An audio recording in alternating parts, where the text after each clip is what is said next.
बता रहा था कि हमें हरियाणा में हमें अपने बेटों पर 100% कॉन्फिडेंस होता है। हरियाणा में एक बाप अपने बेटे को कूट रहा था, और स्टेट में बच्चे पीटे जाते हैं, हमारे यहाँ कूटे जाते हैं। किसी ने बाप से पूछ लिया बेटे को क्यों कूट रहा है, बोले यार क्या करूं, कल इसका रिजल्ट आने वाला है और आज मुझे बाहर जाना है। ये है कॉन्फिडेंस। मालूम है 100% फेल होगा तो इसको आज ही पीट करके चलो। अच्छा, मैं तो Shri Ram college of commerce में पढ़ा, बेस्ट कॉलेज माना जाता है। सेकंड ईयर में फेल हो गया।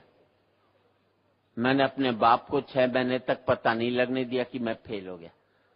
इसे कहते हैं मैनेजमेंट। ये एमबीए वाले क्या खा करके करेंगे जो मैंने किया था। और 6 महीने बाद मेरे दोस्त ने बापू से शिकायत की कि सुरेंद्र शर्मा फेल हो गया। तो बापू ने कहा फेल हो गया तो क्या हो गया, इम्तिहान कोई कुंभ का मेड़ा है जो 12 साल में आएगा, अगले साल दे लेगा, इसमें क्या फतारी है। हम बच्चों को इतना तनाव देते हैं कि आज 5वीं 6ठी क्लास के बच्चे आत्महत्या करने लग गए। हमने बच्चों का बचपन मार करके रख दिया। इससे बड़ा अपराध माँ बाप कभी भी जिंदगी में नहीं कर सकते। जैसा जो बच्चा है किसी तरह जो कभी बढ़ता है कभी छोटा होता है। मैंने बालिया साहब, मैंने अपने बेटे से कह दिया था देख तू 50% से ज्यादा नंबर मत लियो, क्योंकि मेरे 51 आए थे। ज्यादा लिया था जिंदगी भर चिढ़ाता रहता। 45% लिया आया, 95% लिया था अमेरिका भाग लेता। 45% लिया है, मुझे छोड़कर गाजियाबाद भी नहीं भाग सकता।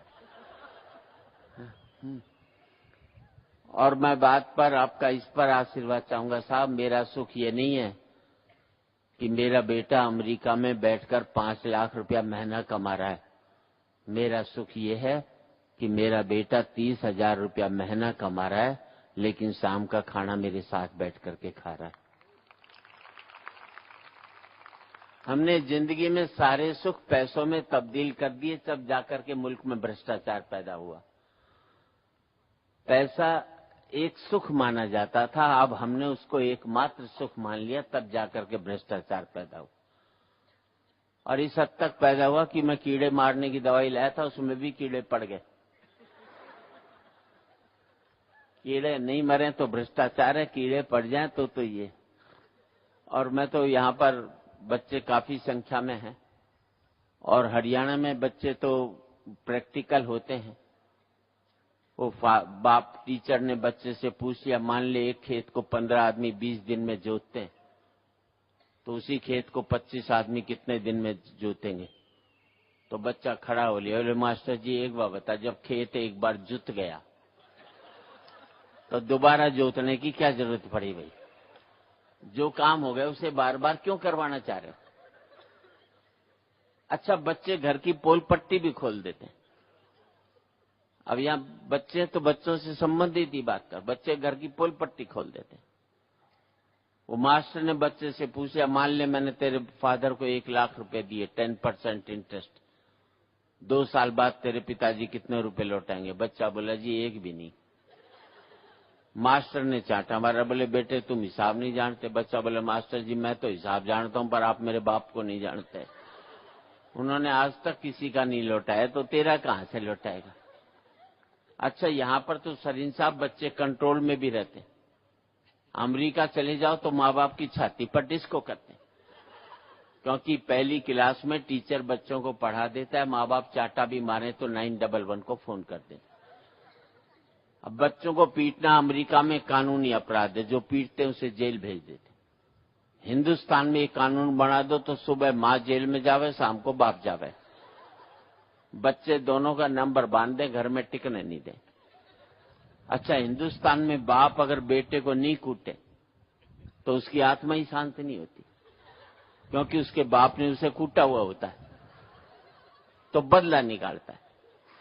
तो मेरे दोस्त न्यू जर्सी में रहते हैं अमेरिका में, उन्होंने अपने बेटे के चांटा मार दिया, बेटे ने पुलिस को फोन कर दिया, पुलिस आ गई, बाप को पकड़ लेगी, जेल में ठूस दिया। बेचारा जेल काट कर आया, बच्चे को मना कर लाया, बड़े प्यार से रखा। 10-11 महीने बाद छुट्टी हुई तो हिंदुस्तान लौटा, तो दिल्ली हवाई अड्डे से बाहर निकलते ही बाप ने जूता निकाला। और बच्चे को घर तक कूटता हुआ ले गया, साले अब कर थाने में फोन, देखे कौन तुझे बचा। हंसने की बात है, तब मुझे पता लगा ये अमेरिका में जो भारतीय वो हर साल हिंदुस्तान क्यों आते हैं।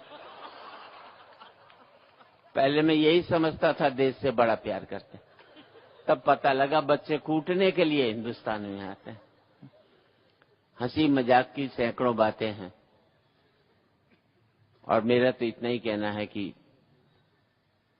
एक जिम्मेदारी, कोई भी बीमारी की जिम्मेदारी हम सरकार पर डाल देते हैं, बस यही सबसे बड़ी कमी है। हम समझते हैं किसी भी काम के लिए सिर्फ सरकार जिम्मेदार है। मुझे भी किसी ने कहा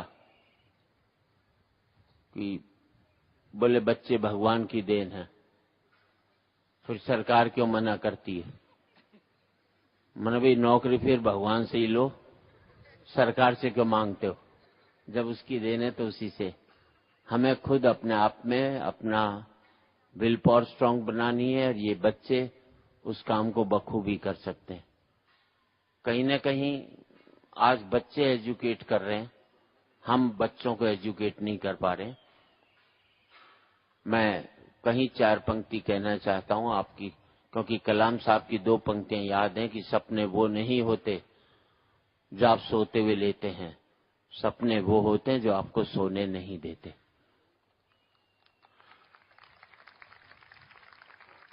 और गिद्ध ने चकोर से कहा तेरी कोई जिंदगी है, धरती पर बैठा सिर्फ चांद को ही ताकता है, मुझे देख क्या मैं ऊंचा उड़ता हूं, क्या मेरी उड़ान है।